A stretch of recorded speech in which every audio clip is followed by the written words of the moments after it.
Yeah, You know, because they the kind of moment got Nero tossed came aside. through So that wormhole and destroyed Kirk's father's ship, it changed the universe. But this brings up a big thing that I said for years. Look, I predicted for years leading up to J.J. Abrams' first Star Trek film that it was going to suck. I predicted it was going to be awful and suck, and I was dead wrong. It was great. But here's what I was saying all along. Because ultimately, J.J. did do what I thought they should do. Because I said for years leading up to that film, Star Trek is dead. As much, now remember, I'm talking what I was saying prior to JJ relaunching the franchise. I watched all the Star Treks. I watched all the original series. I watched every single episode of Next Generation. I watched all of Voyager. I watched all of Deep Space Nine. I watched all of Enterprise. Like, I love Star Trek because I'm a sci-fi geek. I loved it all. But I said, my fellow Star Trek fans, we have to acknowledge the franchise is dead. Nobody watches them anymore. What's the definition of death? The cells aren't reproducing anymore. Guess what? There were no new Star Trek fans anymore. Star Trek wasn't generating new fans. They were literally dying off and not being replaced by newer, younger fans. It just wasn't happening. And I was saying going into the new Star Trek film, the first J.J. Abrams one, that they got to reboot the franchise. And people would say, the Star Trek fans would say, no, continue. There's so much more galaxy in it. No! Because it's dead. Nobody cares about it anymore except those of us who are already in the fold. Like you and I will watch it, but it's not going to get any new fans. You got to reboot this thing. And then I heard JJ wasn't rebooting it. And I said, well, that's it. This movie's going to suck. But then he was tricky. He actually kind of did reboot it in a way. He found a very creative way to kind of make it consistent with the old one and reboot it, which is part of the genius of it. And look, I'm sorry. Star Trek Into Darkness is a good movie. It's fun, it's entertaining, it's exciting. I think the banter between the characters is as true to the original stuff as you could possibly be. And it's a good movie. And I'm sorry you're a little butthurt on the fact that, oh, it's not Ricardo Montalban and, oh, the wrong guy screams Khan. Okay, fine. I'm sorry about all that for you. I really am.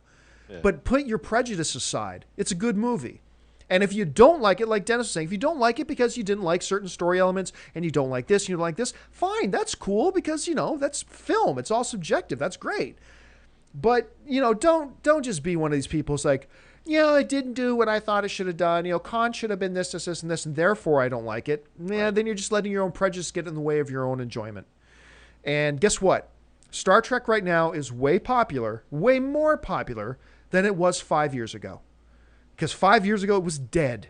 Now it's a thriving franchise again. And, be appreciative a little bit. Jeez, I mean, setting it worse than not Undiscovered Country. Insurrection. Insurrection or, Search for God or whatever that one was. Star Trek's 1, 3, and 5. Give me a break. I mean, that's ridiculous. John, what are your thoughts on the article and the possibility of a no-jokes rule at Warner Brothers for their upcoming comic book films?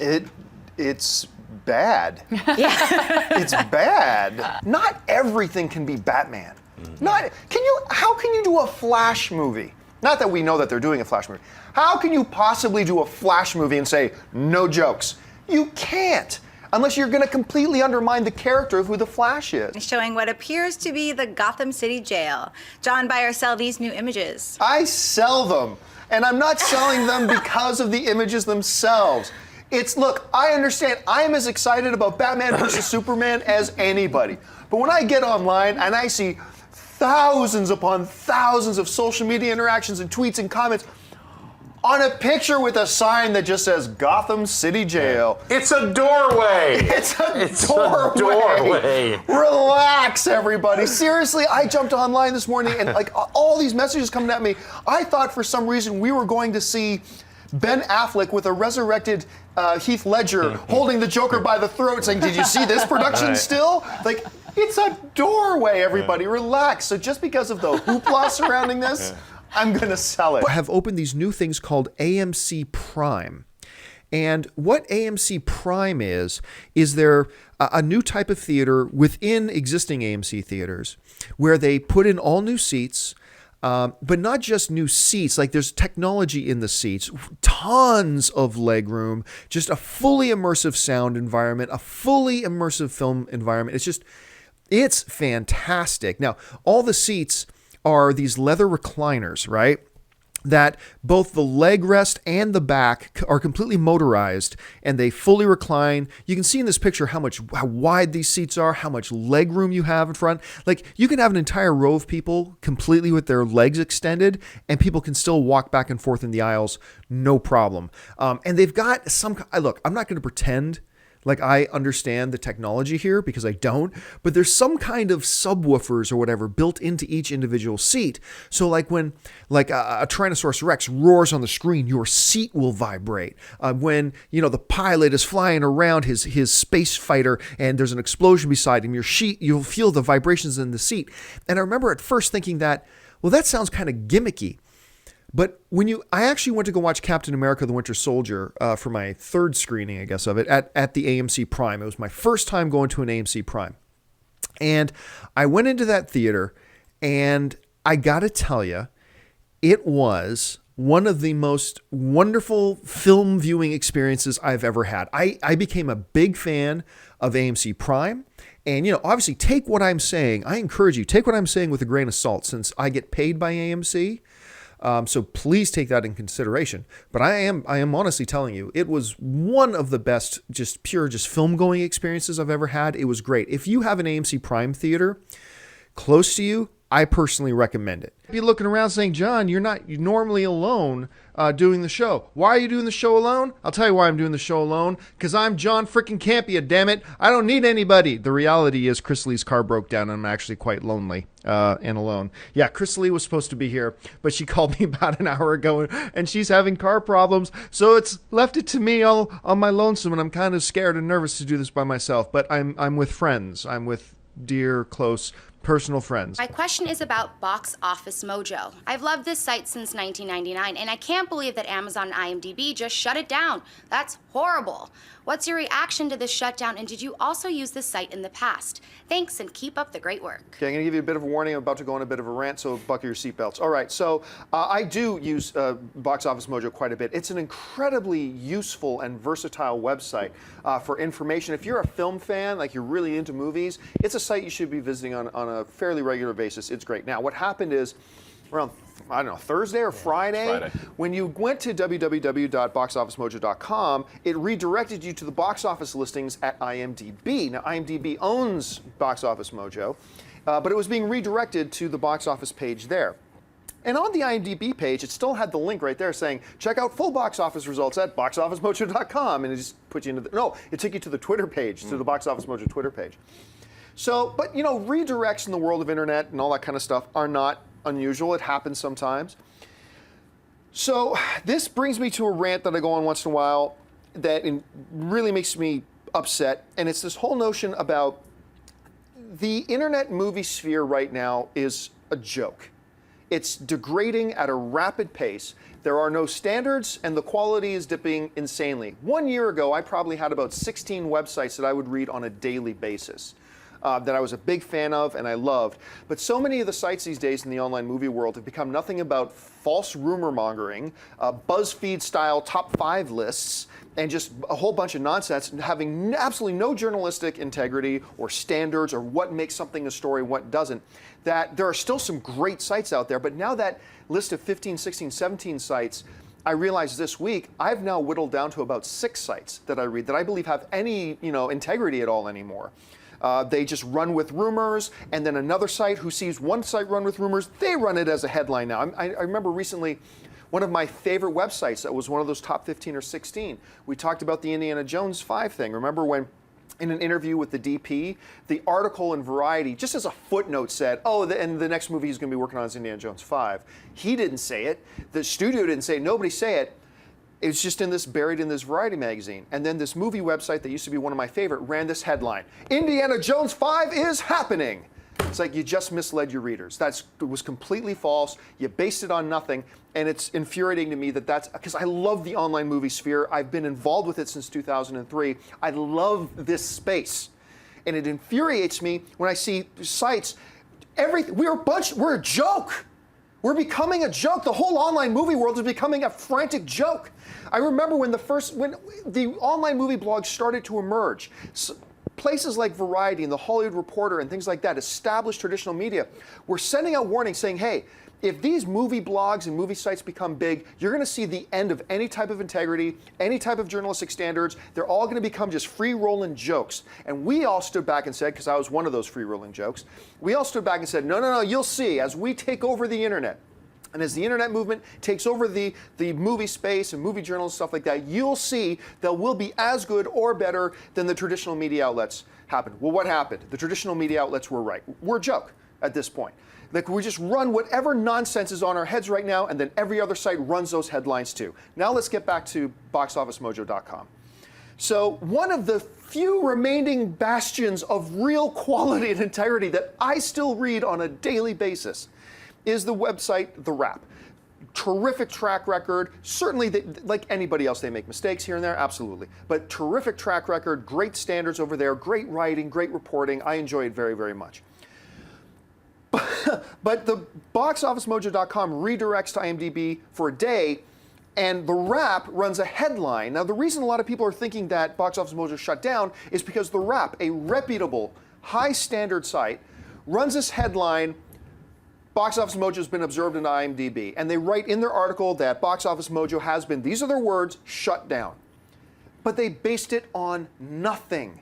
They speculated that since I went to that site and redirected, I'm speculating that the site was shut down. Because it redirects to IMDb, I am speculating that it's been absorbed into that, but they presented it as facts. They didn't say they heard it from anybody. They quoted no sources. They didn't say it was factual from anybody, but they ran it as fact and misled everybody who reads their sites into thinking Box Office Mojo has been shut down. As it turns out, it wasn't shut down. They simply redirected it for about 48 hours, and now when you go to boxofficemojo.com, it goes back to the regular site. There have been some changes on the site, so that's probably what they shut it down for, is to make some things moving around. But it just highlights for me again, and I'm sorry I go off on this, but I love the online movie space so much that it infuriates me to see us treating it with such disrespect. Our audiences, our readers, our viewers deserve better than this crap that we've been putting out. We are not secondhand viewers. We are not secondhand fans on the internet. We deserve the same type of standards and integrity that we get from the New York, newspapers, or from CBS News, or from whatever else. Those standards apply. You don't get to treat our fans and our viewers and our readers like secondhand citizens saying, we don't need to worry about our standards. We don't need to worry about checking facts. We don't need to worry that we're actually communicating the truth. Yes, you do. So get back on the damn horse. Hemsworth is terrible. I'm not going to pull any punches here. He's terrible. He's a terrible actor. He's fine in Hungry? No, he's not. He was fine in Expendables 2? No, he is not. Then some genius in Hollywood had this idea. I got an idea. Let's get a movie with Gary Oldman and Harrison Ford, and we'll make the lead Liam Hemsworth over those two. Gold idea, and he's awful. He is wood as wood gets. But here's the look. I'm not saying he can't become a great actor. I think his brother's very, very talented. I think Chris is a very, very good actor. He's not just Thor. I think he's really great. And Liam could become a great actor in the future, I have no doubt. But for right now, he's awful, and I don't want him anywhere near Independence Day. So you don't want him cast as Indiana Jones? Also not a good follow-up to Indiana Jones, no. John Byer saw Black Adam being a hero in the DC Cinematic Universe. So what the hell is seriously? What's with this whole movement now? Like, let's take Maleficent, but she's a good guy. Ultimately, no. Just give me my bad guys as bad. I want to see The Rock play Black Adam and play him bad. I want to see Black Adam like he's kind of portrayed, like the way he's portrayed in Injustice: Gods Among Us. I want to see a bad guy. Don't give me this crap about, but it's somewhere he'll find the hero inside. And even though, and I hate the misuse. I totally hate the misuse of the way Hollywood uses the term anti-hero these days. Yeah. Like, seriously, that's a bull term. You're turning him into a hero who just has an attitude. That means he's an anti-hero. That's not what it means. Yeah. One of the best series finales, not just of any sci-fi show, one of the best series finales of any show. Yeah, satisfying. Like, wrapped it up. Even great shows like Seinfeld, Cheers, like some of these great classic shows, their series finales are awful. Yeah. It's hard to do, but Star Trek: The Next Generations was awesome. I thought it kind of looked scary. I'm not gonna lie. His name is Battle Cat. I know, but just I'm sorry, Ashley. Did you want Battle Kitten? I thought he looked a little cuter. Like I was picturing cuter, and then this picture was really intense. Did you want Huggy Time Pussycat? A little bit. You wanted? This is Battle Cat, damn it. You got Battle Cat. Battle Cat. We got Battle Cat. Supposed to intimidate, drive fear, feline fear into your heart. That's right. Do you think it's too soon for another actor to reprise the role after Heath Ledger's legendary performance? If not, do you think Leto will reach the bar set by Ledger? Thanks and keep up the good work. Well, obviously he is. Jared Leto is playing the Joker. We know that now. That's come out. I'm going to ask film fans to do something that's going to be very, very difficult to do. And granted, this is going to be very hard to do. But stop making comparisons to the Joker portrayed by Heath Ledger. This is effing awesome. This trailer is perfect. It's perfect. And here's the thing. Since I was a teenager and I read The Dark Knight Returns for the very first time, right? That opened up the world of Batman to me because it introduces to a new Batman. This is not a Batman who saw his parents killed and he said, I'm going to get justice for everybody else who's wrong and protect the innocents. No, this is a man who is fueled by rage, pure, unadulterated rage. He is a living demon, a manifested nightmare for anybody who would prey on the weak. And there's this shot. You and I have talked about like 5 times. My favorite shot of this trailer, and watching it on IMAX really accentuated it. It's the close-up shot of Ben Affleck's face. And you hear Uncle Scar saying, it's the fever, the rage. And you see this very serious look on Affleck's face. But I said when it was on the computer, look closely, and on the big screen you see it. His face is literally trembling as that camera's on. Like you just sense the rage pouring out of him. This Batman and this iteration of Batman, he is meant to be that living, walking, talking nightmare for anybody who would threaten anybody else. And when he turns that rage on Superman, who we can all just assume at this point, he perceives as a threat to the world, that he's a negative force, and he's going to go out and kick his ass. This trailer is everything that I needed to bring joy into my lifeless heart. I love this thing. I said it before, I'll say it again. This Batman is going to make Christopher Nolan's Batman look like a love child of a Teletubby and Big Bird. He's going to look like a joyous, Christopher Nolan's Batman is going to look a joyous, happy dude next to this one. I'm not saying it's going to be a better movie than it. Who knows? We'll have to see. But I adored this trailer. Hey guys, John here for another installment of my kind of pointless little video blogs that I've been getting into doing lately. Thanks for your feedback, by the way. I've got a whole bunch of things I actually want. I'm actually kind of digging these video blogs because there's a whole bunch of things I can just kind of spout off about that I'm going to get a chance really to do and just post. But I've been wanting to talk about this for a while. I wanted to say to everybody out there, screw you, I love the Ewoks. Now, it's generally universally accepted, except by those who don't know what they're talking about, that the pinnacle of awesomeness in the movie universe is the original Star Wars trilogy. I think most of us are in agreement that it is a bucket that overflows with awesome. Like if you're carrying the bucket of the Star Wars original trilogy, awesomeness falls out of it because it's so abundant with awesomeness, and it falls onto the grass and the grass grows better because of the awesomeness of the original Star Wars trilogy. So of that, there's no doubt and there's no denying. I think we're all in agreement on this. But within the awesomeness that is the original Star Wars trilogy, I'm not going to say everybody, but there seems to be a bit of a consensus that even though all 3 original trilogy Star Wars movies are 11, when it comes to the awesomeness 1 to 10 scale, they're all 11. Some people, there seems to be a basic consensus that Return of the Jedi, the 3rd film in the original trilogy, is the one that's closest to like 10.9 out of 10 in awesomeness. Whereas, Empire Strikes Back in the original, A New Hope is 11. Some would suggest that maybe Return of the Jedi is like 10.9. And now, just for the record, I disagree with that. I actually think that Return of the Jedi is the greatest of the 3 films, mostly because of the Jabba storyline and the greatest space battle in the history of motion pictures, and a lot of other things like that.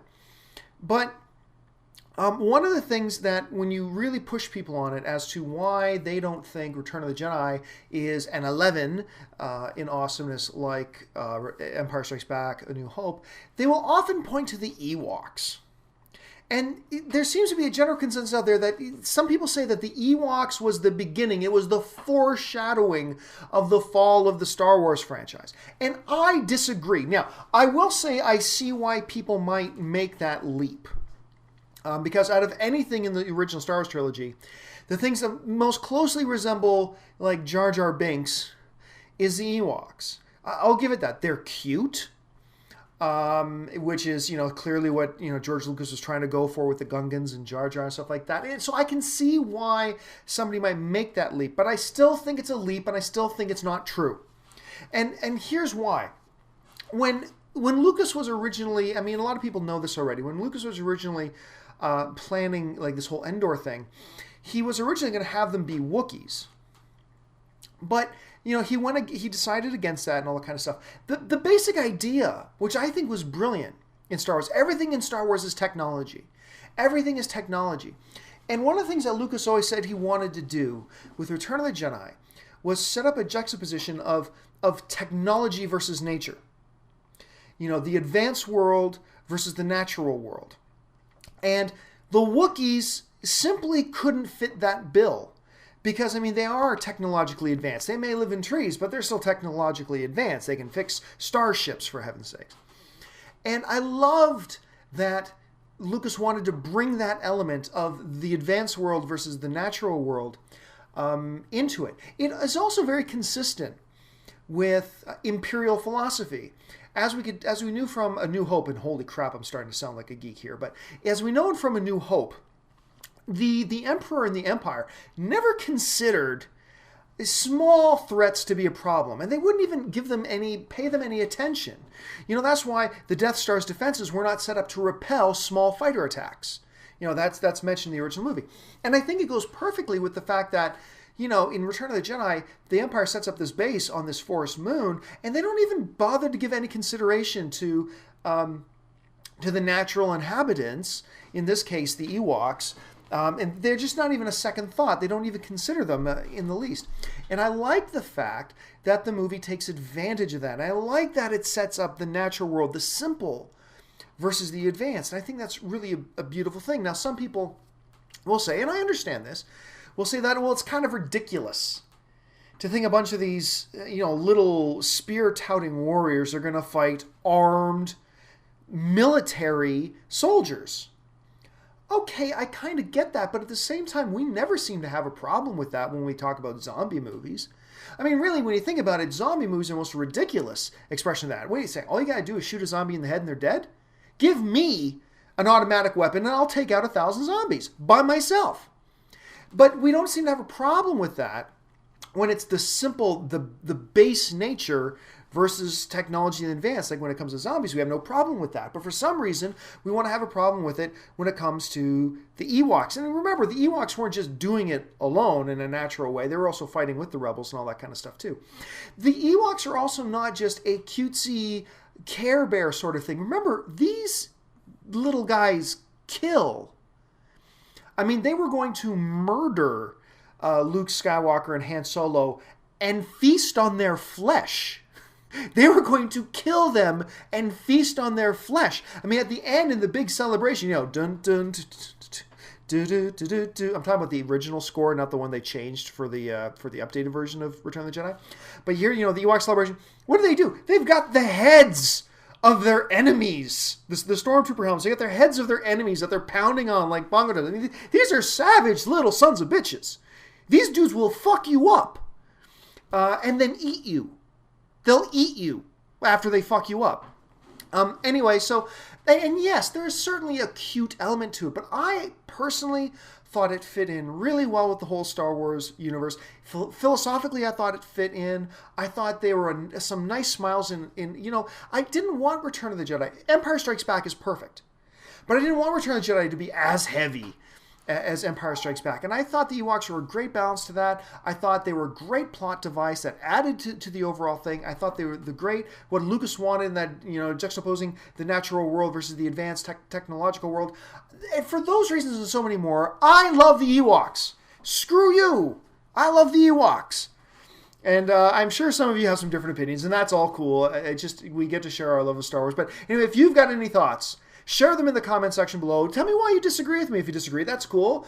Or share your love of our little furry warrior, cannibalistic, badass friends in the comment section as well. Anyway, that'll do it for me for today. This has been my video blog for the movie blog. I'm John Campea. Here's the thing. I want to talk for a minute, brothers and sisters, about the Ewoks. I want to talk about the Ewoks, okay?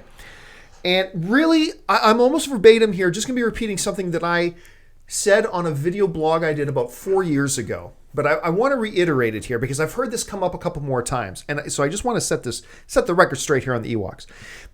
We all are in agreement that Star Wars is awesome. And the original trilogy, I think especially all of us agree that Star Wars is awesome. But there are many people in the Star Wars fan community who, while we acknowledge that, Star Wars is a 10, Empire is a 10, there are a lot of people out there who might say Return of the Jedi is a 9. Sure. And when I talk to these people about why would you say Return of the Jedi is a 9, which, by the way, is my personal favorite of all the Star Wars films. I love Jedi. Inevitably, the conversation will at one point finally come to, and then there's the Ewoks. A lot of people say that the Ewoks were the foreboding darkness about the Jar Jar Binks to come, right? Mm-hmm. That it was the beginning of the end. But I cannot disagree more with that whole premise. All right, and I will tell you why. There's two major reasons here. Number one is the story hook that the Ewoks provided. Now, everyone here knows this, is that originally George wanted to have, the original concept was have those as it was going to be a Tajik and was going to be Wookiees as opposed to Ewoks. But they went in a different direction. But here's what I believe it did story-wise and thematically was George wanted this whole thing of this juxtaposition between the technology era or the world of technology, if you will, and the world of nature. Mm-hmm. He wanted something like that of the advanced versus, the not so advanced versus the nature. Man versus nature, if you will. And to me, the Ewoks played into that perfectly, especially when you see the big stormtrooper battle at the end and stuff like that. The Ewoks really did represent the natural world as opposed to the invading force of the stormtroopers in the more technologically advanced world. Okay, that's fine and everything. But to me, what everybody seems to forget, everybody thinks of the Ewoks as these cute, little, cuddly things. These are vicious killers. We forget that. These are homicidal, little, pathological killers. Yeah. When we first meet them, it was, cool, we just caught Luke and Han, and we're about to carve you up, son, and we're going to eat you. That was what their goal was. And they weren't just going to be quick and nice about it. They weren't going to take Han and say, don't worry, we're going to drive the spear through your heart so you don't feel the horror that is about to come because I'm about to roast your flesh over this open fire. Look at the stormtrooper helmets everywhere at the end. What do they do with those heads? I was going to say exactly. At the end of the film, we see the Ewoks with the heads of their fallen enemies pounding them as triumph drums, right? The Ewoks will F you up and then eat you. That has been my whole mantra about the Ewoks. Don't you be talking crap about the Ewoks because they will mess you up and then they will eat you because that's what these guys do. And guess what? You take their spear away, they'll find a way to kill you with rocks. Take away their rocks, they'll find a way to kill you with trees. They are trained assassin, cold-blooded killers. Don't be fooled by the fur. And I think just people lose that about them very often. I love the Ewoks. They're actually going to appear in next week's Game of Thrones. They're going to be Tyrion's champion against the Mountain. If Episode 7 comes out overseas a week before U.S. release, what will be the fan reaction, and do you think that's a bad move? Screw fan reaction. What's my reaction going to be? Right. I'm going to burn the place down. That's right. Well, Disney's been doing that. First of all, let me just say, I am not threatening arson on anybody. I am not actually literally going to burn anybody's house down. I will be pissed. Yeah. I will be so pissed. There ain't no way that I am not going to be present at the first public screening of this film. There's just no way. Right. They can't do that. Like I know Marvel has been doing that recently, but this is Star Wars, damn it. Yeah. You can't do that with Star Wars. But why not? I mean, I'm just playing devil's advocate. Because it's Star Wars, damn it. I'm with you. I want it to come out tomorrow. Episode 7 literally could have Gary Busey talking for 2 hours to a Moss Rock. Like I was drinking something. It is. You could see it. I believe I could be a Jedi backwards with socks on my face. And you think that during that time, it doesn't matter what happens there because it's Star Wars. You're going to shell out the money and you'll see it 12, 13, 14, 15 times. Even before the prequels came out, there has been a segment within the Star Wars fan community that have bemoaned and becried the Ewoks. This is a pattern that I will not abide, nor will I accept. And here's what the Ewoks are: fabulous, wonderful characters. Okay, let's take a step back for a second. First of all, there's a rumor that goes around a lot that the original plan for Ewoks is that they were going to be Wookiees. Not true. That's actually it wasn't about the budgets that they couldn't afford to make the. No, actually, if you get into another plug for this book, How Star Wars Conquered the Universe, amazing. They actually give the backstory and where that rumor came from. You should read that book. It's fantastic. We got to get the author on anyway. Yeah. So anyway, the whole notion though that one of the things that Lucas wanted to do with this whole thing set up of the Ewoks was he wanted a juxtaposition of the natural versus the technological. He wanted the world of nature versus the world of things. So what he wanted to have is the Empire and then something at the basis level of nature, the Ewoks, stuff like that, right? So that's a juxtaposition he wanted to set up, and I'm really glad he did.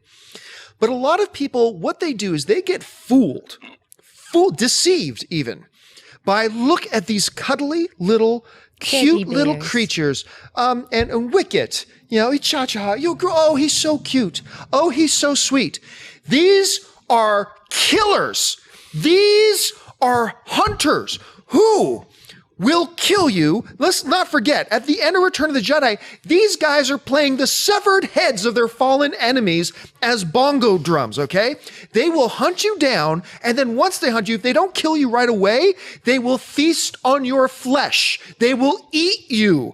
These things are ferocious. I don't care, like you put Vader and the Emperor on one side of Endor, so you gotta walk to the other side of Endor, and you're gonna have a pack of Ewoks hunting you.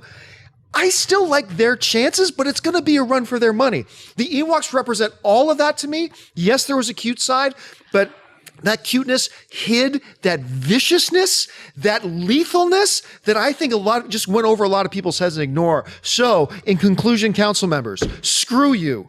I love the Ewoks. No, you decided to say that when you were making Return of the Jedi and chucked a bunch of Ewoks in there for teddy bears. Screw you, I love the Ewoks. I'm just saying, see, even that, like for me, like I'll argue with people about the grossness of Return of the Jedi versus the other two. Like I still love Return of the Jedi, but it doesn't hold a candle to the first two, in my opinion.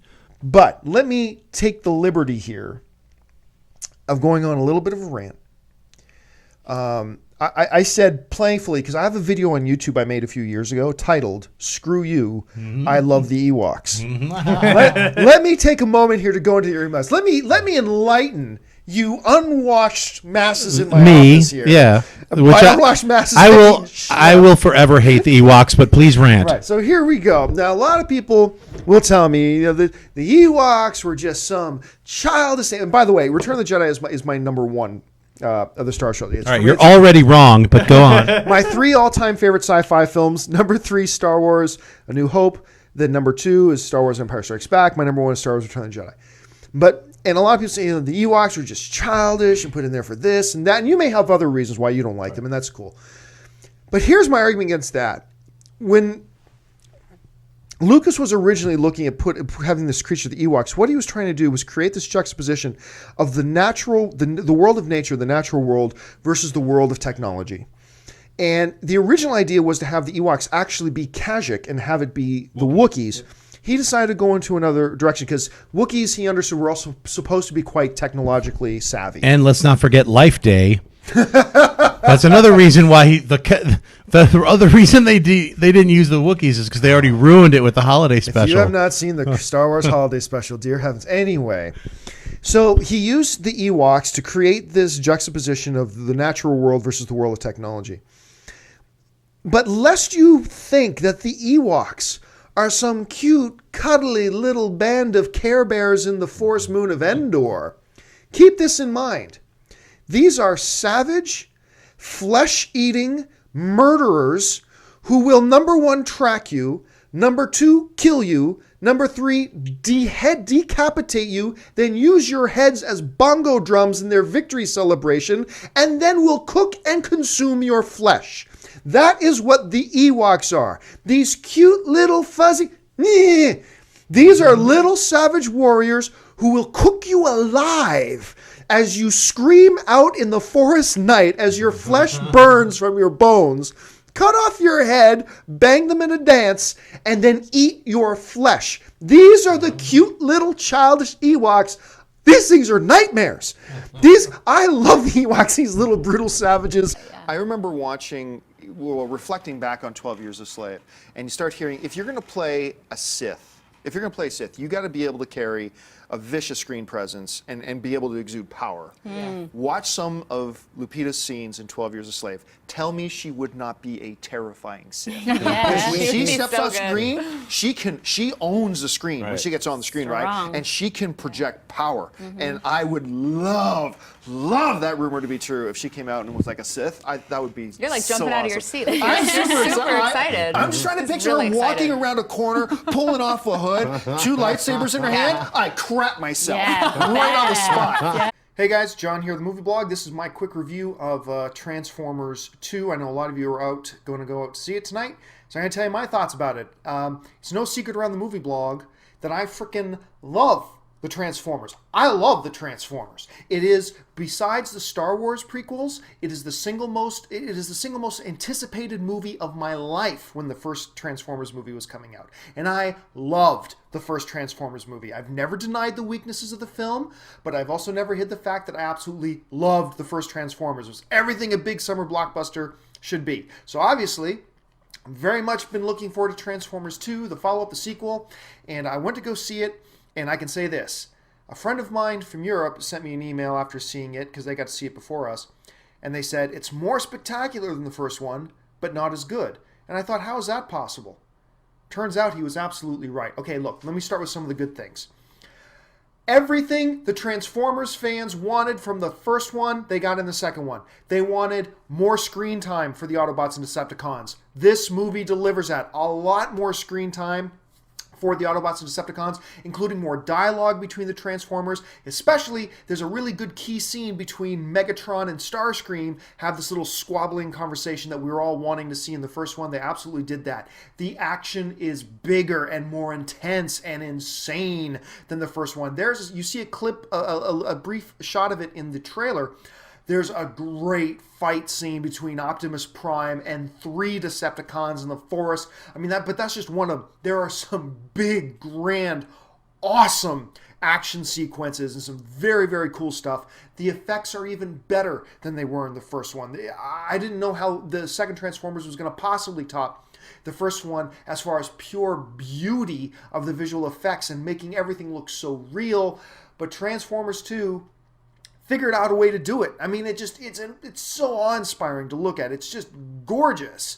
There's also some really great one-liners in the film too. I mentioned it in my review, but there's this one part where Starscream is trying to explain to Megatron. Megatron's pissed at Starscream because he took over after Megatron was dead, and Starscream is trying to explain to him, why he had to do it. I mean, hey, you're a gun, And Megatron gives the best line. He says, even in death, there is no command but my own, which is totally the kind of line you want to hear from Megatron, which is great. So yeah, they took everything that was great about the first Transformers and pumped it up on steroids and made it even bigger and badder than in the first one. Better action, more Transformers on screen, more pure action, some good one-liners, all that kind of stuff. Yay! The problem is, they also took everything that was bad about the first Transformers and gave it 10 shots of steroids and really blew them up. And look, I've got to absolutely start with this.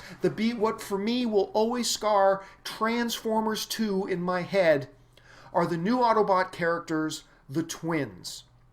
The twins are the new Jar Jar Binks. characters introduced in a movie that single-handedly ruin a film. And the twins did that. They are the new Jar Jar Binks. They are the most stereotypically racist characters I've seen on screen in a long time.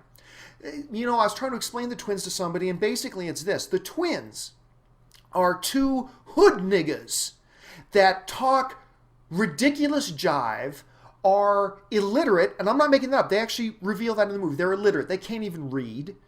They talk like this, and they have buck teeth, and one of them even has a big buck gold tooth and stuff like that. And look, some people try to point out to me, well, John, how's that any different from Jazz in the first movie? Jazz was stereotypical black guy.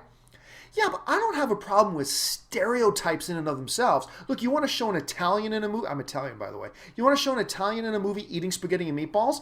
That's neither positive or negative. I mean, sure, Jazz in the first movie said the line, "What's up, little bitches?" But he was also portrayed as a strong, fearless leader. Remember, he's second in command of the Autobots. There was nothing negative about Jazz. The twins, on the other hand, is everything negative. I mean, stupid, illiterate, jive. I mean, it takes a lot to offend me. It takes a lot to offend me. I was offended. But even beyond just being offensive, they were stupid and annoying as hell. And I'd have to I'm going to go see it again. I'm going to take a watch with me. Maybe my iPhone, use the timer in my iPhone to figure out how much screen time. But I'm pretty positive that the twins have more screen time than either Megatron or Optimus Prime in this movie. And they are horrible. Horrible. Another little character we see in clips, Wheelie, is almost as annoying as the twins. Wheelie is a little Decepticon who, for some unknown reason, doesn't really say why, he just decides to become an Autobot halfway through the movie. I'm not really sure how that works. Megan Fox is one of the worst actresses on the planet, and we get to see more of that in the movie, that she's really, really horrible. The John Turturro character, who was the Sector 7 agent from the first film, I actually liked him in the first film. I thought he was like, a really cool character with some pretty zany quirks about him. But they took that into the second movie and just made him a Yosemite Sam cartoon character that was just flat out ridiculous. The dialogue is worse in this movie than it was in the first one. So basically, look, overall, I'm going to say this. Overall, Transformers 2 takes everything about the first movie that was good, makes it better, takes everything that was bad about the first movie, and makes it 10 times worse. And big action, you should still see it because it's the consummate summer blockbuster movie for the effects and the action, and I'm absolutely recommending you see it, if for no other reason than for those things alone. But be warned, it's nowhere near as good as the first Transformers. There are a lot of big weaknesses, and I'm not even positive that I liked this movie. I got to see it again, and I'm going to try to get over my disappointment of these horrible, horrible Jar Jar Binks characters, the twins. Whoever thought that these guys were a good idea should be fired immediately. I don't care if it was Bay. I don't care if it was Orky and the writers. I don't care if it was an exec at Paramount. Somebody's got to get fired for this shit because they were awful. And I give this movie a 5 out of 10. I give Transformers a 5 out of 10. I easily would have given it a 7, 7.5 if it just wasn't for these two freaking characters, the twins, the new Jar Jar Binks. Anyway, that's my quick rundown for Transformers 2. You can read more in the written review above. For the movie blog, I'm John Campea. Hey guys, John here, and this is my quick review for the new Transformers 3, Transformers Dark of the Moon. Now, let me mention right up front, as many of you probably know this, I am the world's largest Transformers fanboy. When the first Transformers was announced, it was one of the very first topics I ever did on my podcast, and for 3 years, I talked about everything Transformers until the movie finally opened, and I loved it. I loved the first Transformers movie. Second Transformers came out. It was a big pile of garbage. They did everything wrong with that, and I was thoroughly disappointed and hated it. But in the last year or so, I've been talking online about how I still have faith in this franchise, and I still stand behind Michael Bay that he's the guy to direct this sort of film. He just made some fundamental mistakes with the second one that I think could be corrected. And one of the other things that gave me a lot of hope in this film was that Michael Bay, especially in the last few months, has been very forthright and open and honest, taking responsibility for the fact that number 2 was not as good as it should have been. And let's face it, it was terrible. And Michael Bay himself has come out and said, hey, that's on me. I made these mistakes. I recognize where we dropped the ball with Transformers 2, and Transformers 3 is going to be awesome. And that gave me a lot of hope and a lot of trust, and I was really, really impressed seeing him say something like that. Now, let me first start with the really good things about Transformers 3, okay? Transformers 3 is visually unbelievable. Now, all the Transformers movies under ILM have been just remarkable to visually look at. The design of the characters, the animation of them, the way they move, the other special effects, everything has always really worked. And Transformers 3 has taken that to another level. Everything is just mind-blowing, from the character design, the movement, the action sequences is great. Now, I just said action. The action in this film, there's more action in Transformers 3 than I think there are in Transformers 1 and 2 combined. And not only a quantity of action, but the quality of action. One of the big problems with the first two films, including the first one, which I loved, was that the action sequences were often really shaky, super quick edits and cuts, close-ups to pullbacks, and everything that, yeah, there was action going on, but you couldn't really figure what was happening, who was punching who, what robot is that? It was all very muddled. Terrible filmmaking in that regard. Transformers 3 actually goes much the other directions. A lot of slow motion, a lot of hanging on these amazing shots, a lot of wider views that are held steady instead of shaking the camera around. And the action is breathtaking. The last hour to 45 minutes of this movie is just nonstop go, go, go, go, go. Intense action, some great sequences, some really badass stuff. Optimus Prime killing some Decepticons in really creative ways. And I ate that part up. One of the other things that's really good about this film is a huge improvement over not only the second one but the first one is Rosie Huntington-Whiteley, the girl who is taking over for Megan Fox. And she's not just replacing her in the role, it's a totally new character.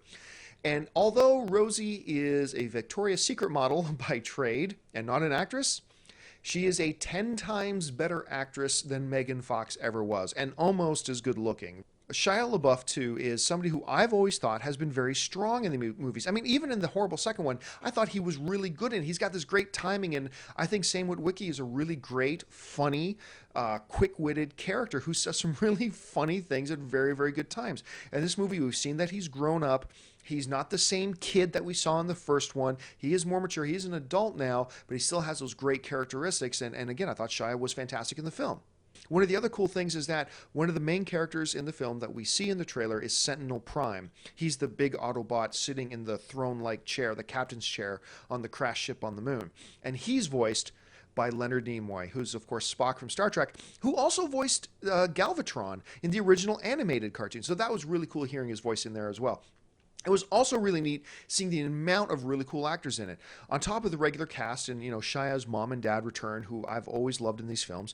We've got John Malkovich, who is awesome. We've got Ken Jeong, who I think is a comedic genius. Patrick Dempsey, and a few other people. And it was really neat seeing that whole cast put in there.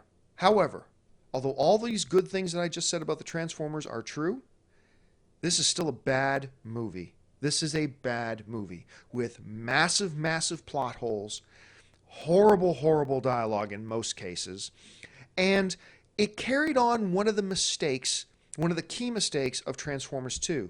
See, Transformers 2, Michael Bay decided to take a turn in a direction of making caricature, zany, screwball, wacky characters that just appeal to 10-year-olds and 10-year-old senses of humor. Something that the first Transformers movie didn't have.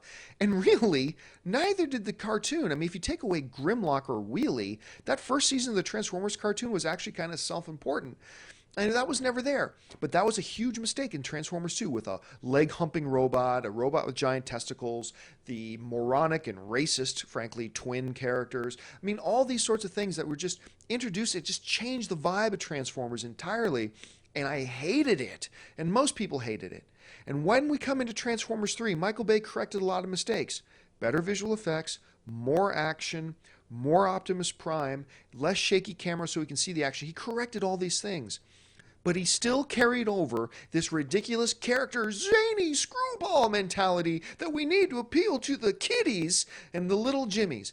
I hated that. You know what it reminded me of most of this movie? When I'm watching it, I'm seeing all these great iconic characters, John Turturro, John Malkovich, Ken Jeong. I mean, when I'm seeing all these great performers reduced and given characters that are just screwball caricatures that are just wacky and everything. It reminded me of the old Looney Tune cartoons. You know, when a Looney Tune cartoons would end and Bugs Bunny would hop up and say, "That's all, folks," and you'd hear that music, do do do do do do do do do do do do do do do do.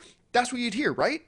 But that's exactly what happened to me every single scene, or what felt like every single scene in the Transformers. It's like, oh look, there's the leg humping robot from Transformers 2 back. I bet he's gonna do something silly. Do do do do do do do do do do do do. Hey, here comes the John Malkovich character. I bet something really cornball's gonna come out of his mouth. Do do do do do do do do do do do do. Hey, it's John Turturro's Agent Simmons character. That guy's crazy. Do do do do do do do do do do do do do do do.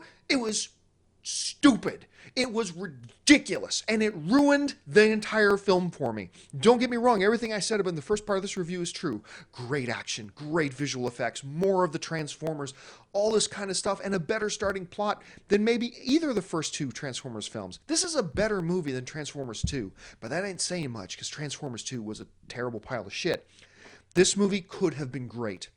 You had a great starting premise.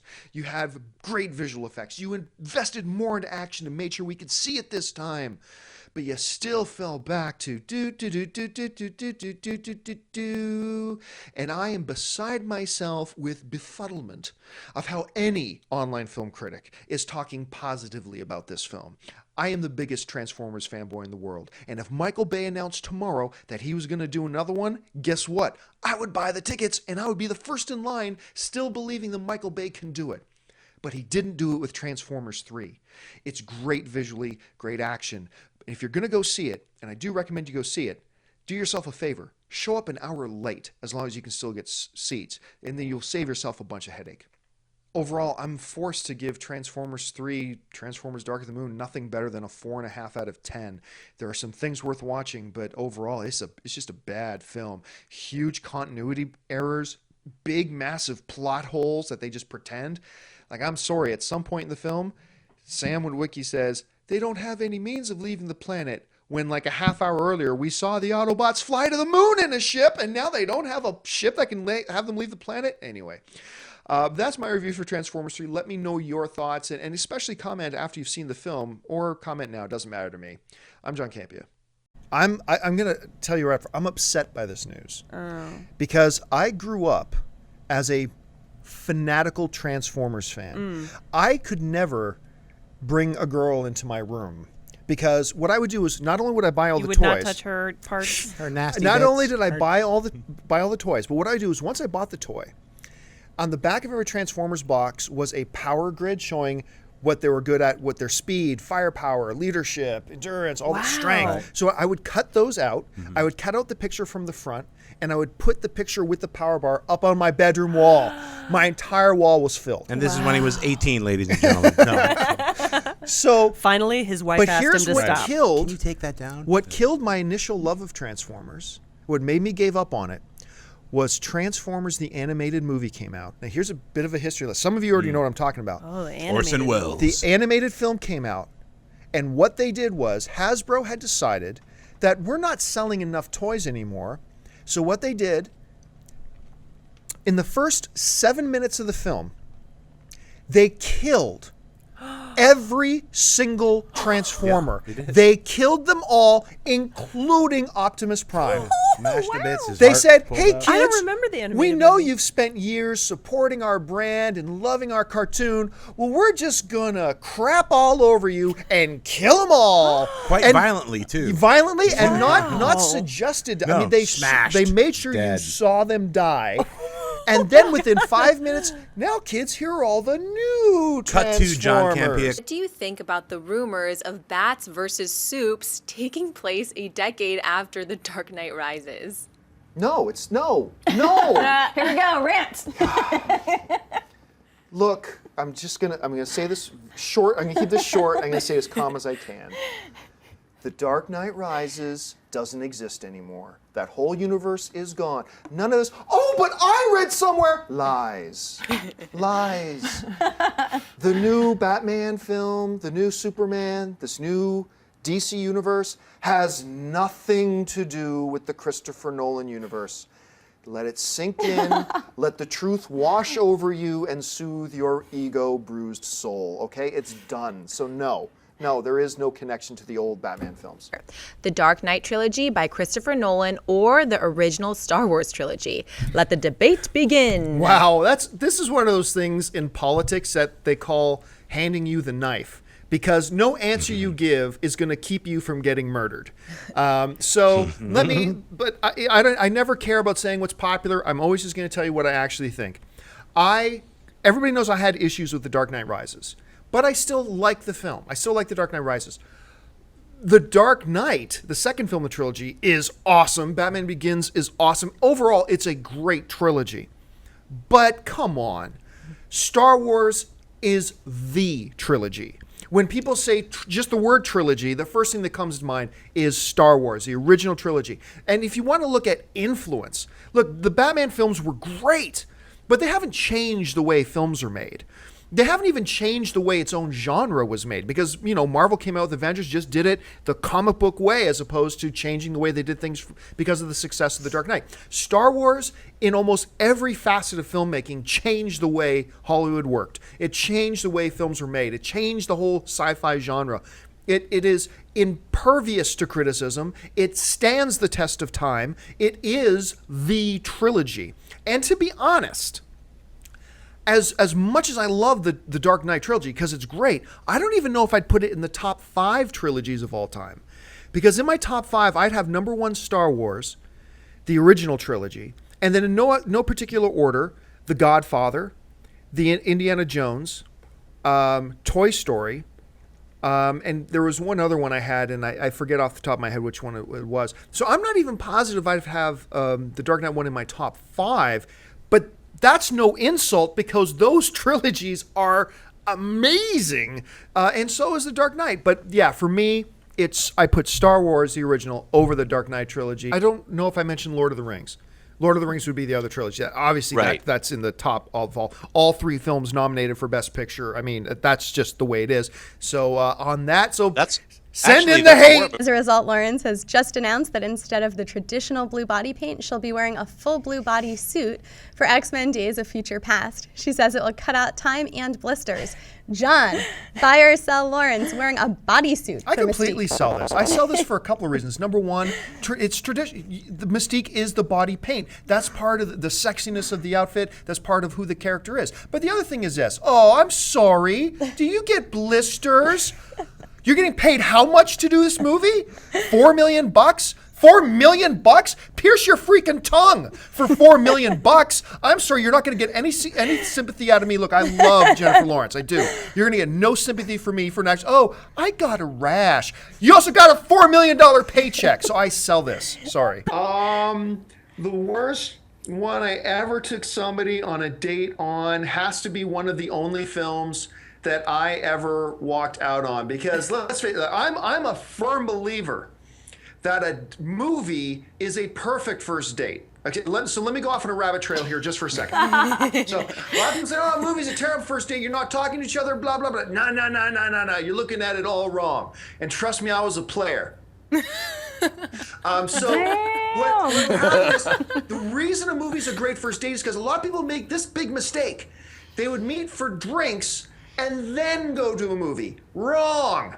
What you do is you meet up and you go to a movie first. Why? It's not awkward, because you're not in a socially tense situation. You're supposed to just be sitting there and watch the movie, and especially if it's a comedy or something like that, or something with a lot of emotion, right? So you watch the movie, and then you don't just make that the date. You make plans in advance. You're going to see a movie, and then you're going to go to like a late dinner or for drinks or dessert or after that. That way, when you see the movie, you come out, hopefully you've just had a shared experience together.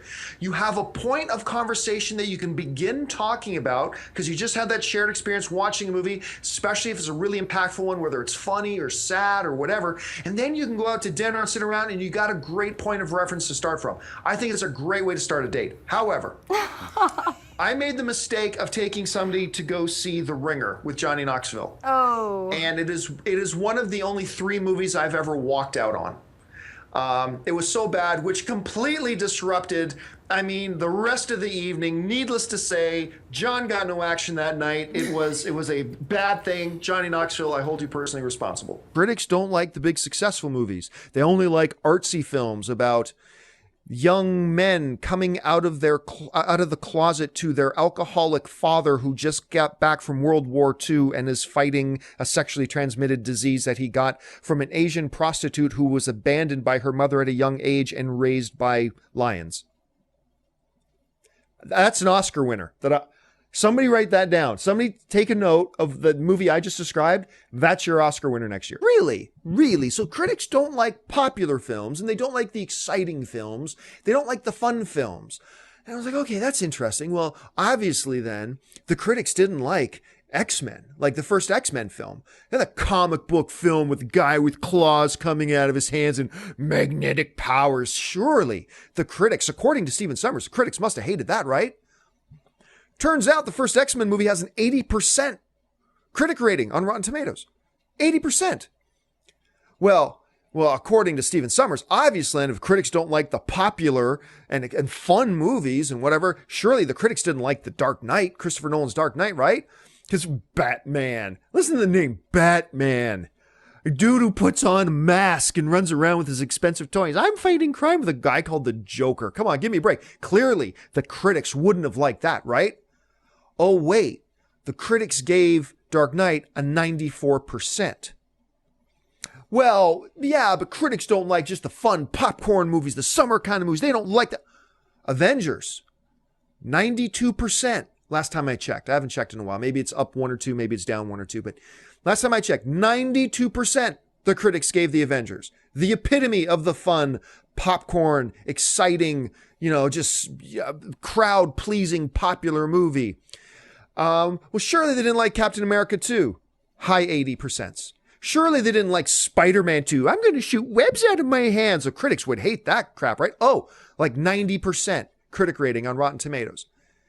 Oh, sure. Well, they wouldn't go for those really sweaty, geeky movies like those Lord of the Rings films, right? 92, 94, 96%, respectively. If your story wasn't based on a 17th century text, then it doesn't carry the sophistication to be good and blah, blah, blah. I hate those types of people. People who defend bad movies, and I'm not mad that they defend them, I'm mad how they defend them, by just pointing a finger at the people who saying there aren't good movies and saying the problem's with you. You're the problem. Like if you didn't like Transformers 4, big pile of garbage movie, but I'm cool with people who say, hey, I really like Transformers 4. Cool, I'd be curious to know what you liked about it because I saw nothing but a big hot seeming pile of mess. But if that's your opinion, cool, that's fine. But what drives me crazy is when I see people respond to other film critics and saying, oh, you just didn't like it because you don't like fun movies. Really? That dude gave Avengers an A+ on his review. Tell me how he doesn't like fun movies. Oh, you just didn't like it because you're out of touch. Really? Because if you look that dude up on Rotten Tomatoes, like his film lineup with the popular opinion is about 82% of the time. Oh, you just didn't like Transformers because of this. What drives me crazy, what is actually more pompous than the stuck-up film critic, what is even more pompous than that, is when people like me or you or any bunch of our friends or whatever, when we try to defend a certain movie by attacking the person who says they don't like it. To me, that's the most pompous thing you can do. I mean, look, we fun, we tease, we say, you're insane if you don't like that. That's all cool. We all understand the film's subjective and we're just jiving, we're having a good time, we're using hyperbole, whatever. But man, when like I say I didn't like Transformers 4, and everybody knows I am biased to like Transformers 4. I'm one of the only people in the world who adamantly defends the first one. I was one of the only people in the world and online to vehemently defend the choice of Michael Bay as the director. Everybody was crapping on Bay as the director, except me. When they announced Michael Bay as the director, I started making videos and podcasts about he was the right guy for this because of the certain style, right? I thought his style will match well with the Transformers. And I love the first Transformers films, but I've been let down ever since, despite my bias to liking them. I haven't been able to enjoy them since, and I thought Transformers 4 was terrible. And I've read a lot of people on my various social media channels that like the movie, and they explain why they like it, and that's cool. That's the best thing about movies. It's all subjective. We all have different points of view. What drives me crazy, though, is when I see some people who hate the movie say, well, if you like Transformers, then clearly you have no intellect and you have no appreciation for what a good movie is and blah, blah, blah, blah. That's terrible. But equally as terrible is the other side of people saying, well, if you didn't like Transformers, you just don't appreciate fun movies. You don't know how to appreciate just a good fun movie. No, it's just that maybe your definition of fun and mine is a little bit different. Because I watch Avengers. It has action, funny one-liners, all that kind of stuff, but it had a story that worked and characters that were likable and it all came together and they crafted into a package that was a full entertainment value and it was great. Transformers 4 was just a dirty hot mess. Where did the samurai robot come from? Explain to me why the Dinobots are joining in this fight. Tell me why now Optimus Prime, whenever he gets startled, he starts yelling, I'll kill you, I'll kill you, I'll kill you. So why is Megatron now suddenly a Scooby-Doo villain going, and this is what he said, saying, no, the Autobots are ruining everything. Explain to me why that's happening. Really? Well, greetings and salutations, everybody. Welcome to the best damn movie-related show on planet Earth, coming to you live from right here at the new AMC Movie News headquarters in Burbank, California. We are so glad you decided to make us part of your day. And also here is writer-director John Schnepp. Hey, what's going on, everybody? We're part of Phase 3 is right here. Phase 3 starts today. Do that wide shot again. It's like, doesn't this look like a strange toy set? We're like, it's a weird, where are my Lego characters to move into? We've been composited in. This is all green screen technology. And also here is AMC's Christian Harloff. I feel like I'm on the Death Star. This is awesome. This is so Fully operational. Yeah, so cool. Hey, folks, listen, before we get rolling the movie news, this is actually, I guess, the official start of Phase 3 here at AMC Movie News. Thanks for joining us today. Now, you're going to notice, for those of you who are used to watching us stream live, we're not streaming live for the next couple of weeks because we're in a brand new studio. We want to work out all the bugs. So this show will probably go up live around 1 p.m. Pacific Standard Time every day for the next couple of weeks, and then we'll get back to streaming live. But I want to mention a couple of quick things here. Big day, a big weekend for the AMC Movie News team as a whole. First off, I believe it was Saturday or Sunday, the nominees got announced for the 2015 Podcast Awards. And our very own Mark Ellis and Christian Harloff, the Schmoes, got nominated for their podcast, Schmoes Know, for Best Movie or Film Podcast. Yeah, so congratulations to you Thank guys. you very much. Yeah, it's pretty awesome. I didn't even know it was coming, so it's pretty awesome. Thank you. Yeah, so that was great. And then yesterday, the nominees for the 2015 Academy of Web Television Awards got nominated. Now, last year we won this little award right here for Best News Series online, and we didn't really think we'd get nominated for anything this year because they took out our category.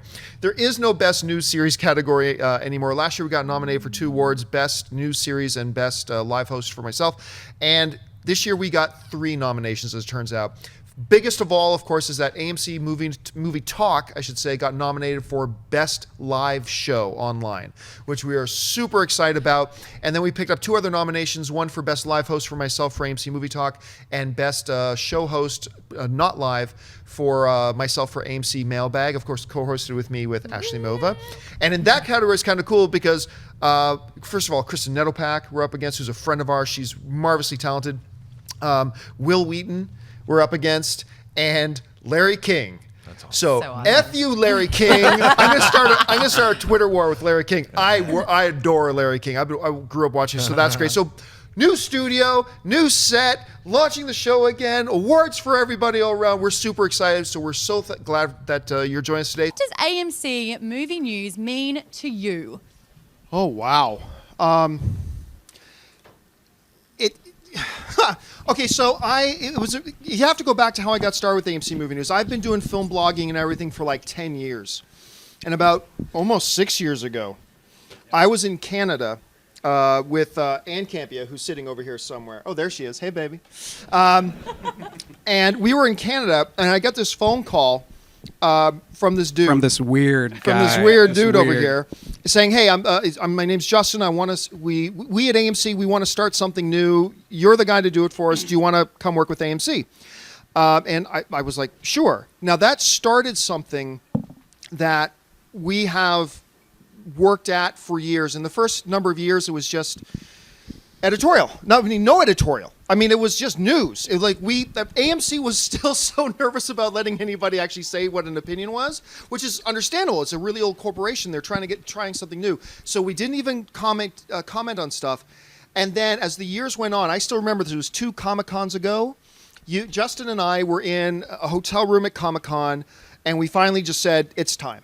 It's time. We're going to start doing shows, and we're going to give opinion, and we're going to do all this kind of stuff. And to understand why this is important to me, most of you guys know I'm Canadian. Everyone knows. Everybody knows I'm Canadian. And my plan was to come to the States for about a year and then just hang out here for a bit and then go home, and kind of disrupted those plans a little bit. Meeting the love of my life kind of made me want to stay here. But also, I gave up to stay and do AMC. I miss my sister's wedding. I miss the birth of my niece. I basically gave up my family, who miss me terribly.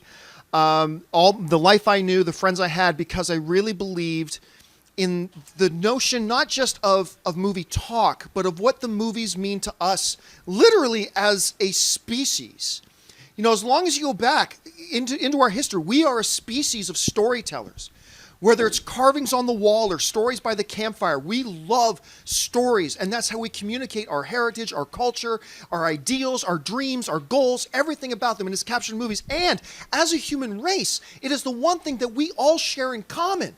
Saddam Hussein loved Hollywood movies.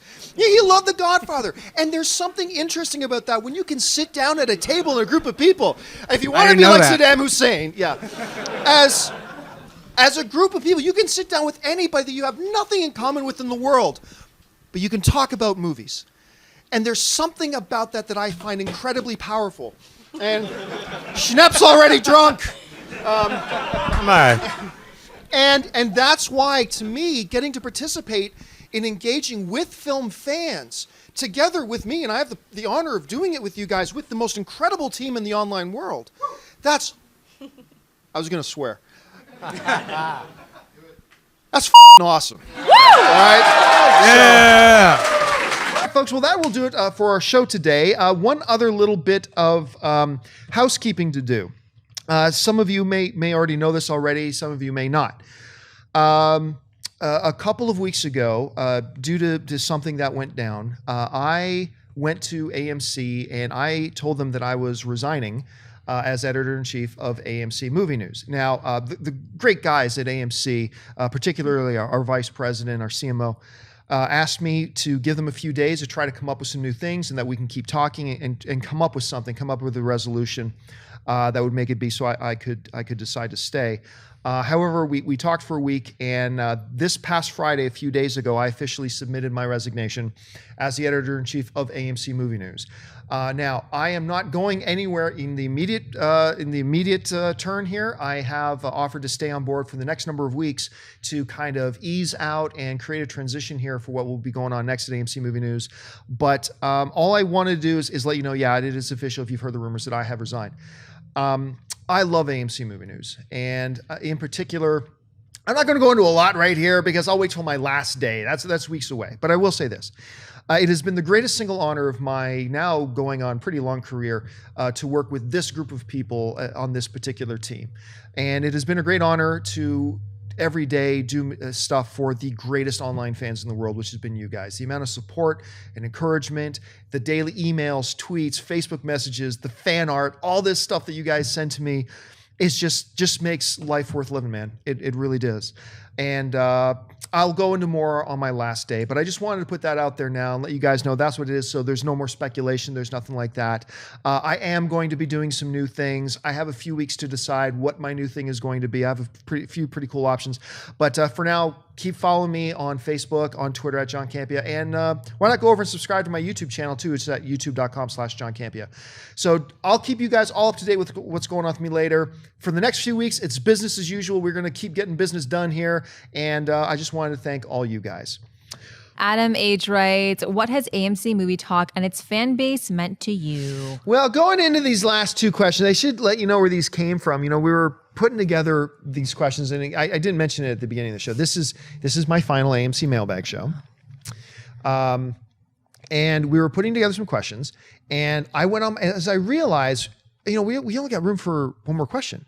I said, instead of me, I went on my Facebook page, said, hey guys, we're trying to find the last question to ask on Mailbag. So write out your questions in here right now, and whichever question gets the most likes will get on. And one got the most likes, and the other I just thought was a really great question that we should address. So, and we took two of them instead of one. Yeah. So this is the first one. Adam Lavik, what is AMC Movie Talk and its fan base meant to you?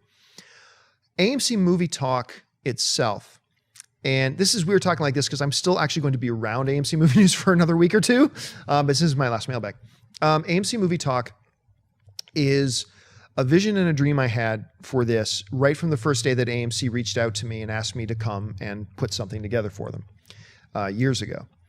And it is the culmination where we're at right now, is the culmination of everything that, starting with me, I had dreamed about and envisioned about. And then as the team built around me, Dennis and Amy Rose and stuff like that, and Justin, that we collectively would dream and talk about and say, imagine when we can get here. Imagine. I still remember I was vacationing in Las Vegas, which I do a lot.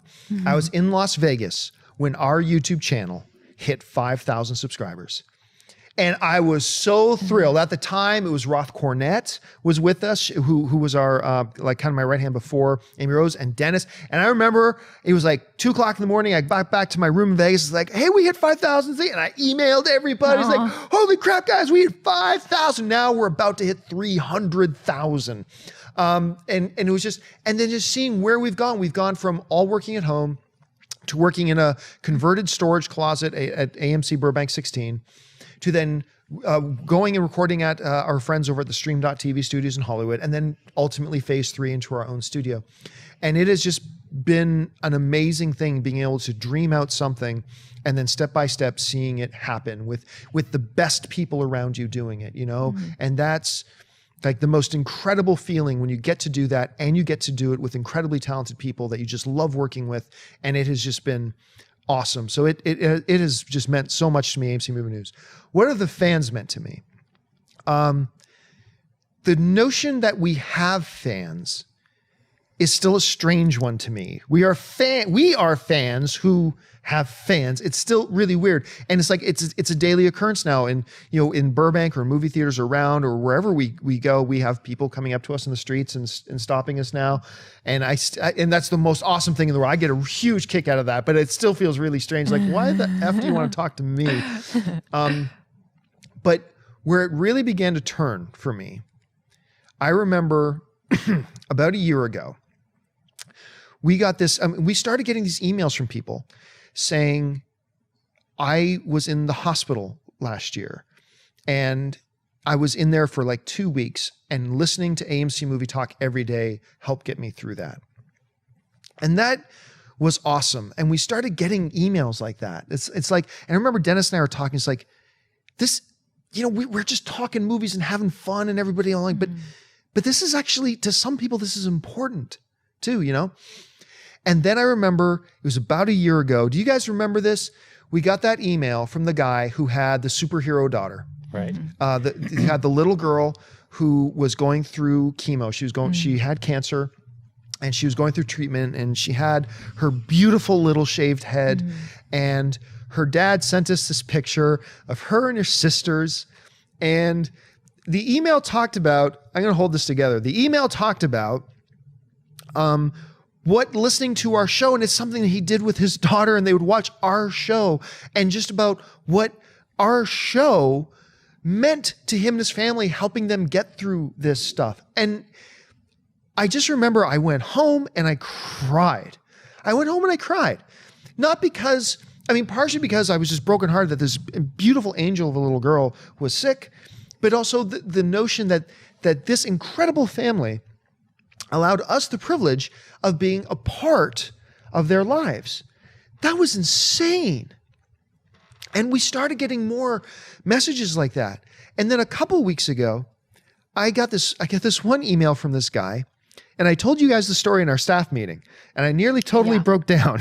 And I'm going to try not to do that here. But I got this one email from this guy whose nephew was dying, and there was nothing they could do. And he told me the story about how he and his family, they would all like sit around and they wouldn't be mopey. They would sit around and be with the kid, his nephew, his brother's son. And there are days that they would just watch AMC movie news because his son loved comic book movies and they would watch our AMC stuff. And I remember thinking, who are we that we get to do stuff like this?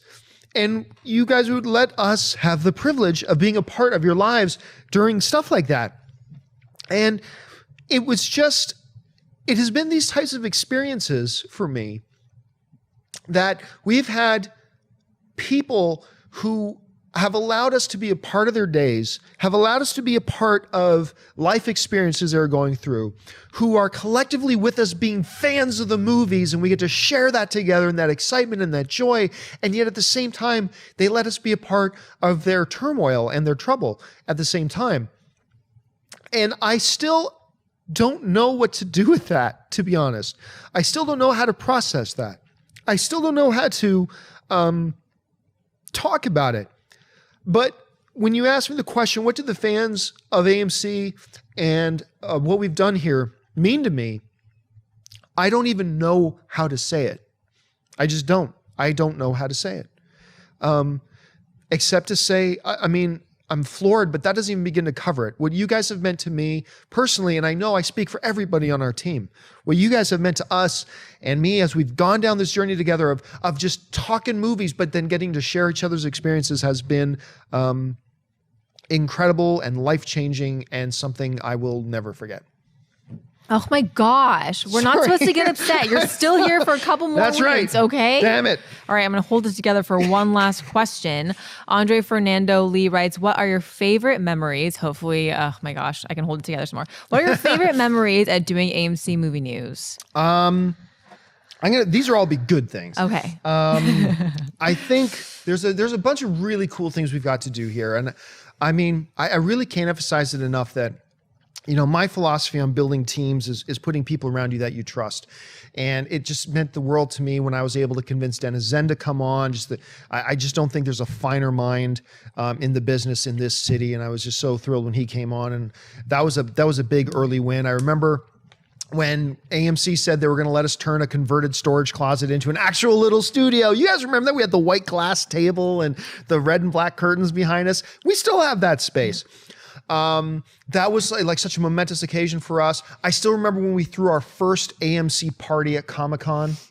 It was great. And at that party, we had Stan Lee and Edgar Wright there, and we were presenting them with what was the inaugural AMC Fan Fanatic Awards to Stan Lee. I got to present at the Stan Lee. I should have actually had pictures ready because there were pictures of this.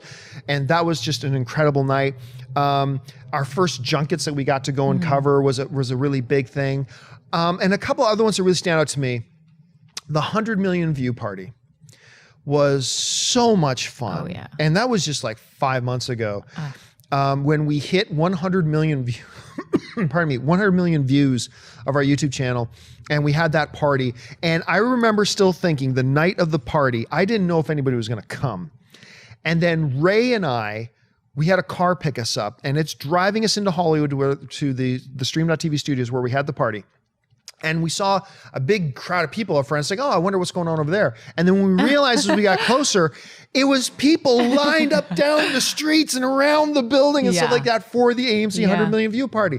And like me and Ray are in the backseat of this car, and we're just looking, it's like, what the hell? And we went in and we were just floored by. So the 100 million view party, huge. Obviously hitting the first time when we hit 100,000 subscribers was a big deal to us. That's a great memory, and we partied when that happened. Now we're about to hit 300,000 subscribers. The night a year and a half ago now that we won Best News Series at the Academy of Web Television Awards, which we were, Dennis and I were so deathly sick We were so sick. I was literally, he and I were out of AMC Movie News for like a month. And even when we came back, it's like we were still dying sick. We were disgusting. They're like 8 out of the 10 of us Yeah. got like deathly ill. It hit Dennis and I so hard that I wasn't even on the show for a month, and Dennis was out of action for a long time. It was horrible. And then just 2 months ago, we won the Academy of Web Television again. We won for Best Live Series, which is a great memory. And one of the best, though, I think maybe my favorite, is the night we did the Guardians of the Galaxy thing. And we had Marvel president Kevin Feige, Guardians of the Galaxy director James Gunn, and the star of the movie, Chris Pratt, all came into the studio and did that live event with us, talking of the Guardians of the Galaxy. But I mean, there are so many great memories I have of the things that we've done here. And yeah, those are just some of them that I'm pulling off the top of my head.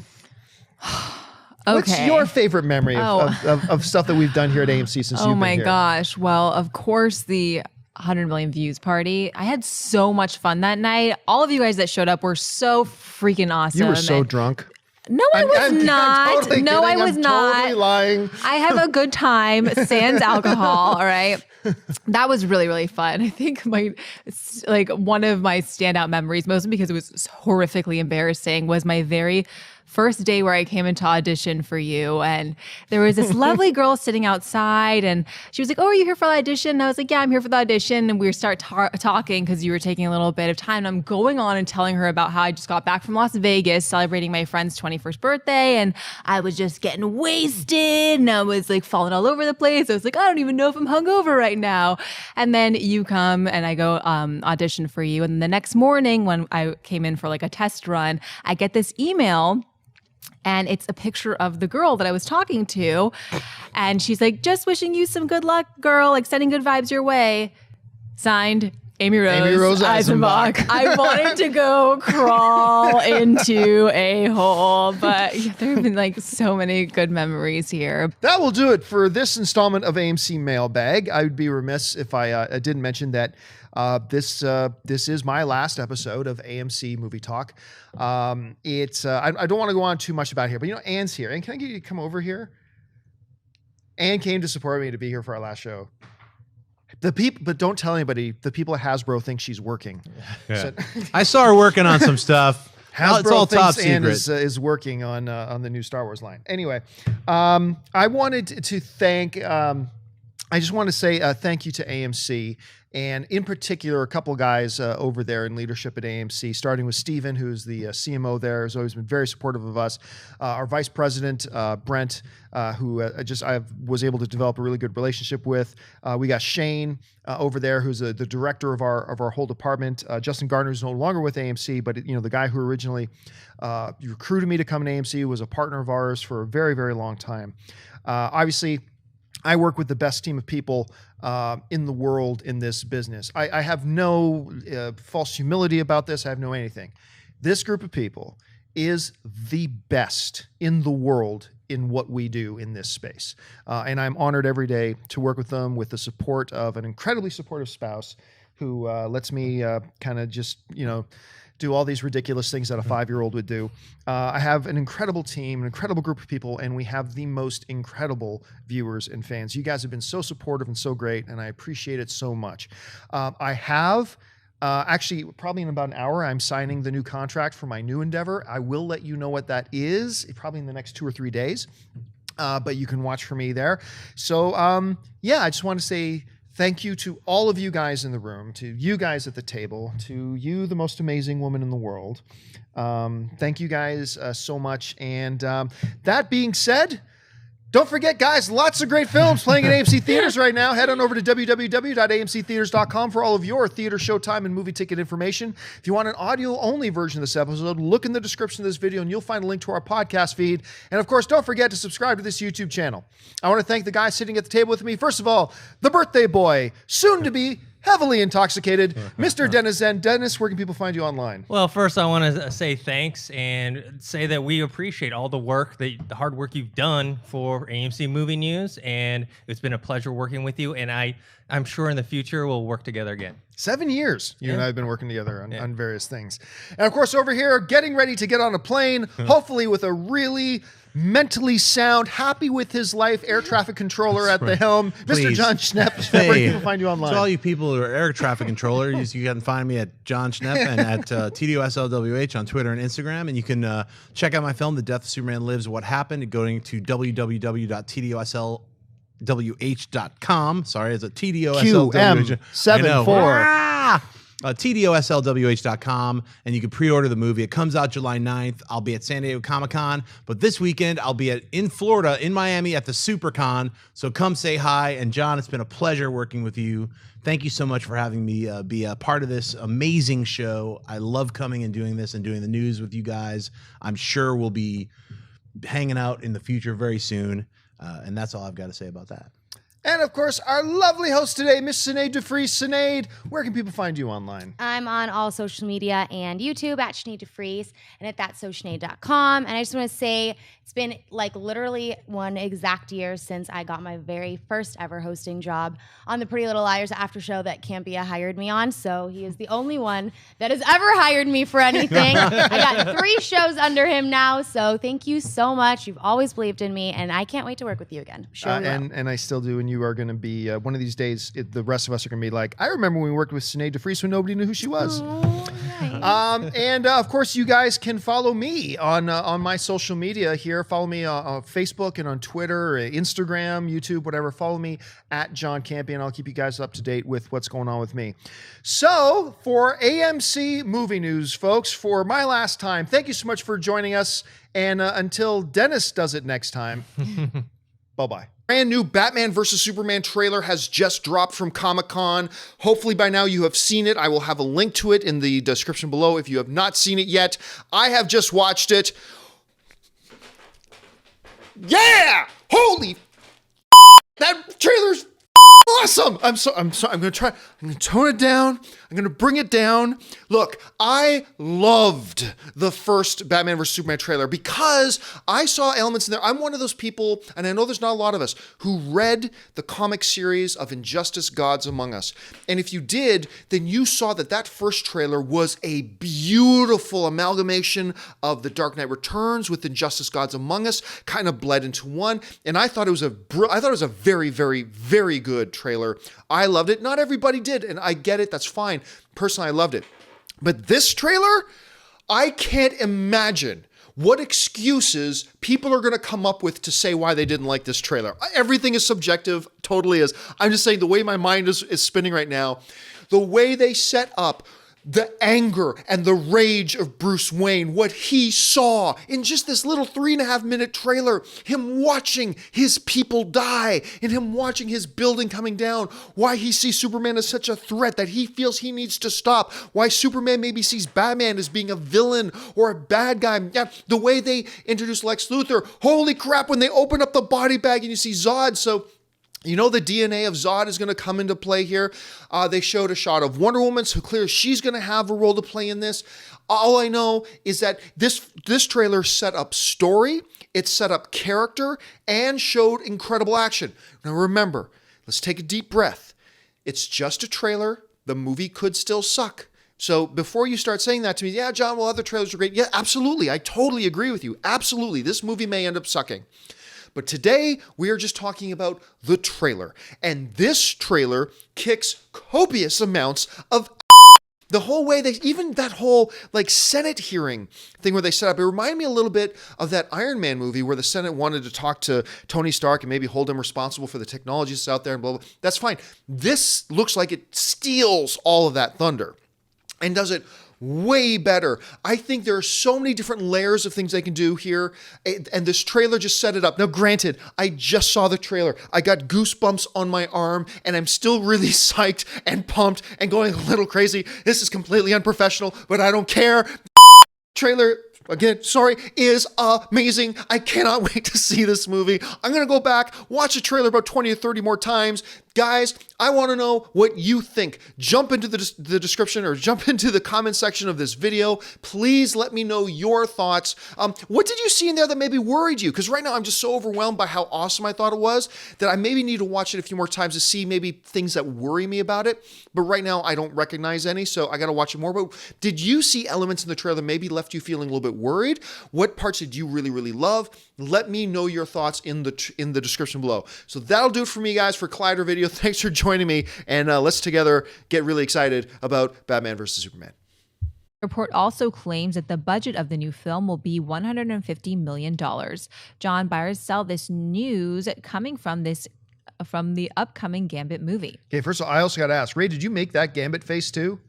Okay. Well, I was about to say, wow, that's an incredible thing. Okay, look, I am buying the October shoot date. They got to get this thing moving. It's time to get going. 4-month production schedule sounds about right.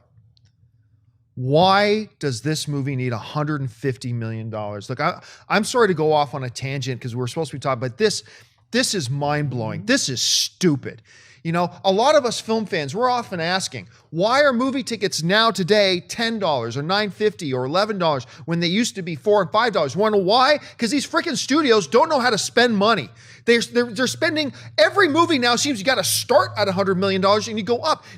Look, they're making Deadpool for what, 30 or 40? Yeah. Why does a Gambit need to be $150 million?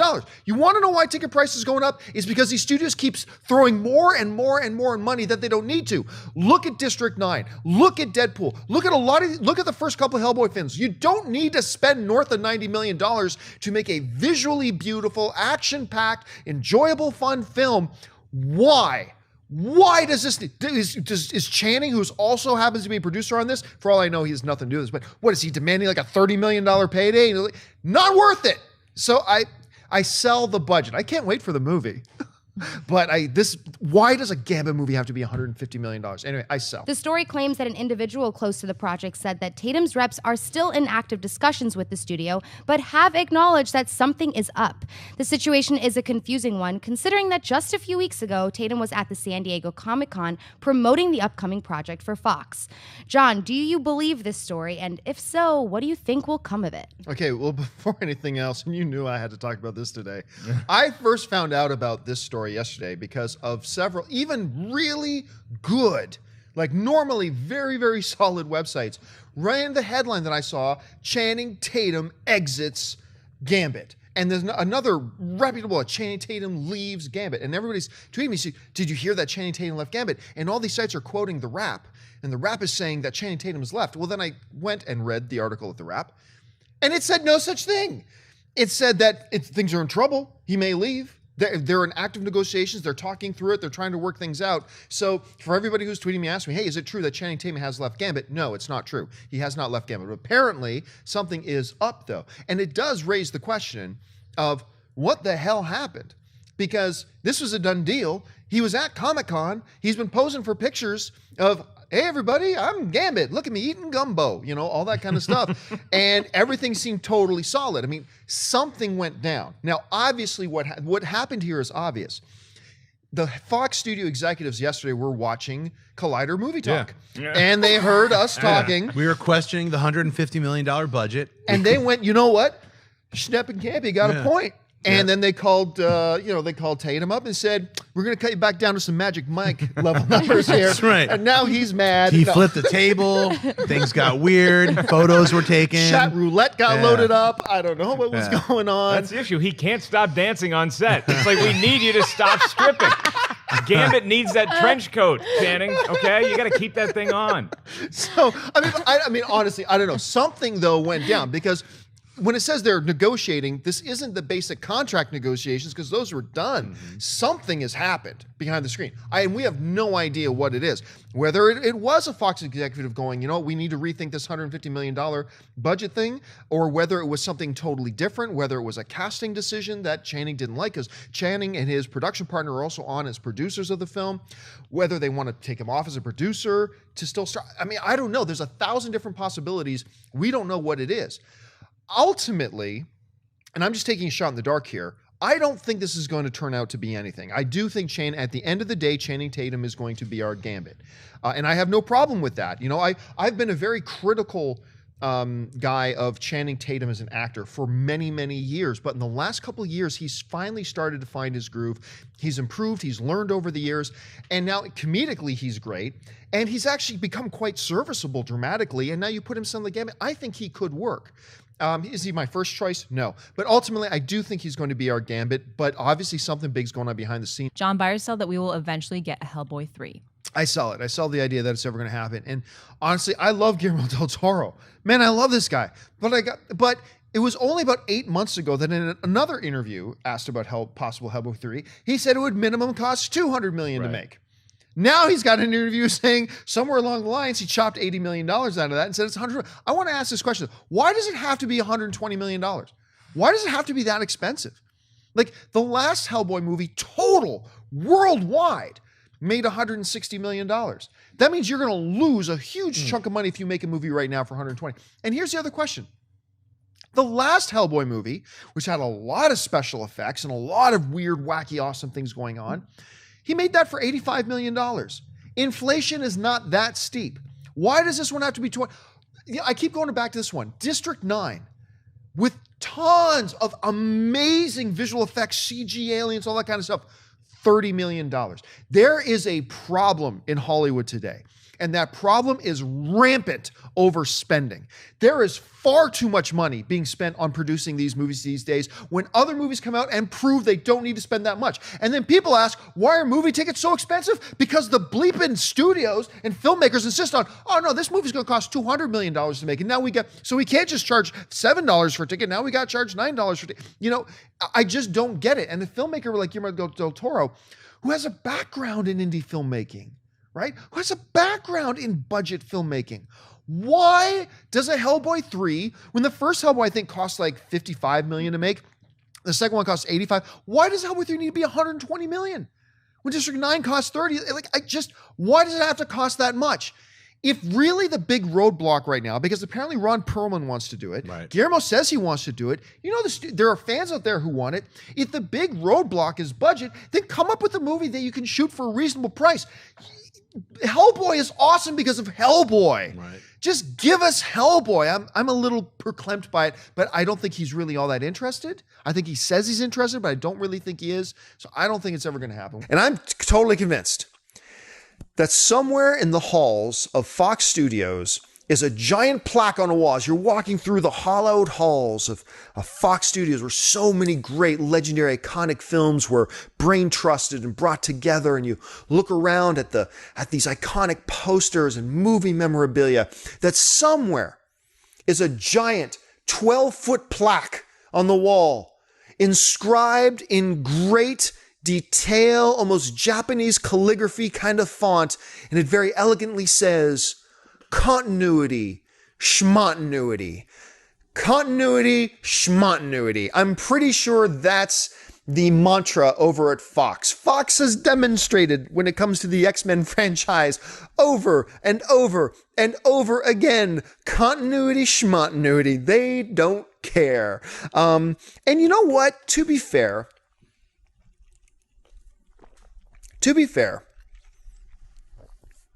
the comics themselves have often been very guilty of continuity errors and continuity mistakes. It's like, hey, wait a minute, you said Reed Richards did this, but in another issue, he said something completely different. Okay, like, to be fair, the comics aren't always consistent. That's why they reboot the comics so many damn times. So in the X-Men universe, yeah, they've had a lot of continuity problems. And like kind of the underlying joy about X-Men Days of Future Past was they kind of reset the timeline to deal with all the continuity issues, right? And we were like, brilliant, Fox, brilliant. Not only did you make this awesome kick-ass movie in X-Men Days of Future Past, but you fixed your continuity problems by this brilliant ending. Well done, bravo. You did it, Fox, well done. Well, then shortly after that, we found out Colossus is going to be in Deadpool. You understand how, wait a minute, that doesn't quite fit our understanding of Colossus, and they changed actors and they did all that kind of stuff.